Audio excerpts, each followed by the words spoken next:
and welcome back to another episode of The Credit Authority. Once again, I am your host, Rhonda Kulch, and I am so glad that you tuned in today. We always want to start our segment by thanking our sponsors. So thank you so much to Equity First. If you are experiencing credit and or financial challenges, feel free to reach out to any one of their trained professionals. They are bilingual, nationwide, and ready to take your call. They can be reached at 631-714-4822. And continuing in the studio with us is our friend Jose Padro. How are you? Good. Thank you for having me. I'm so excited to have you in. So obviously you just launched your own signature real estate location in Bayshore? Yes, Bayshore. So congratulations. Thank you. So instead of speaking about real estate this morning, which I'm sure we'll jump into, let's talk about entrepreneurship. Yeah. You took a big leap by opening your own location during a time in the market that is pinnacle, where people are making shifts and they're even making employment changes. So tell me a little bit about your journey and what went into opening up your own location. So basically, with the support of Signature Premier Properties, obviously, I was based out of Babylon location. That was my home. That was my office. And last year, when I decided to take this full time, I quit my full-time job, which I was a store manager at Marshall's. And then as I quit my job, I know I wanted to start a team. So from last year, the journey was, all right, let me get to like about 3 to 5 team members. And then it grew quickly. And then within a year, I had like about 9 to 10 team members. And Babylon was crowded. They have about 80, 90 agents there. So, I partnered with Peter and Kathy, and they told me that they were opening up the Bayshore location and if I'd be interested in moving my team over there. And yeah, that's how it started. So it's been a good journey so far. Yeah, absolutely. So we know that you made that transition from having that salary job to jumping into something that we'll call commission-based. And I know your beautiful wife as well. Yeah. Commission-based industry. Uh-huh. How did that impact your family? So it definitely was a change because, you're getting a check, a steady paycheck weekly. And not for nothing, the retail definitely paid well. I was a store manager managing about 90 to 100 associates, 4 assistant managers. And I was groomed to grow as far as up the ladder with district manager and everything. And honestly, I think because I stood there so long, I was doing that for like about 12 years and retail all my life.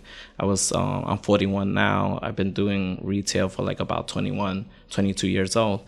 I think it held me back because, realistically, I was doing really well. I wasn't seeing a lot as far as my family. I was working a lot. I was working 60, 70 hours in Marshall's, then doing this as far as I was closing and working like a full-time realtor. But it was a lot. It was definitely a lot. Well, and it takes that drive, yeah. Right? So, you're hitting, I'm listening to you and I'm watching your facial expressions.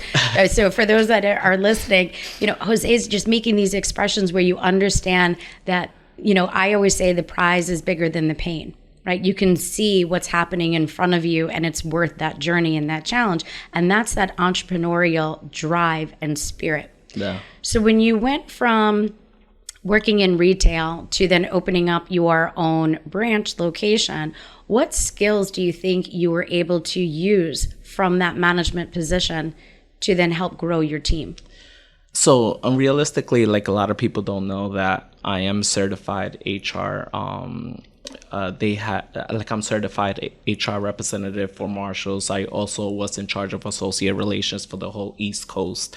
And I think the skill sets of mirroring as far as personality, managing, coaching, training, motivating people, I think those are the skill sets that any team leader needs.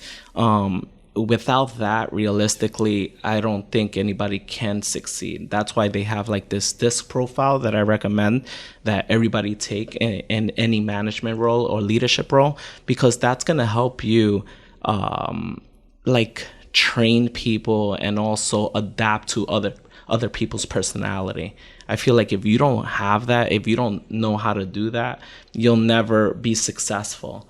A lot of people have been reaching out to me in regards to becoming a team or a team leader, and there's certain people that I just said, you know what, I don't think you're fit for that, because they don't like people, and two, they don't have the patience. So I'm like, you know what, save yourself the trouble.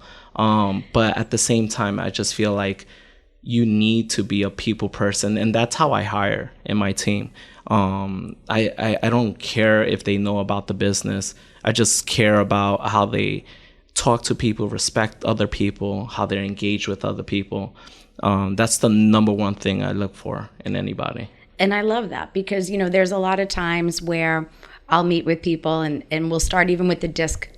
We had somebody on recently and they said the same thing. They said, well, when we work with somebody, we always want to put them through personality testing, because we need to know where they're going to be a good fit, and it helps to identify strengths and weaknesses. And you can find free versions online. I mean, most people know about the disc from Tony Robbins because he talks about it all the time in his programs. But when you're speaking about management and leadership, understanding the dynamic is so important, because it allows you to be able to, again, work off of the strengths and weaknesses of your team. And even with myself, there are times, and I'm sure you could agree from your statement, I'd rather hire somebody that has no experience, that is a dynamic personality, because that's more magnetic. Yep. You can train somebody on product, you can't train them to be likable. Yep. Right? You know, it's true. Listen, you know, it happens. You know, this is why we're quote unquote sales, no matter what kind of professional we are.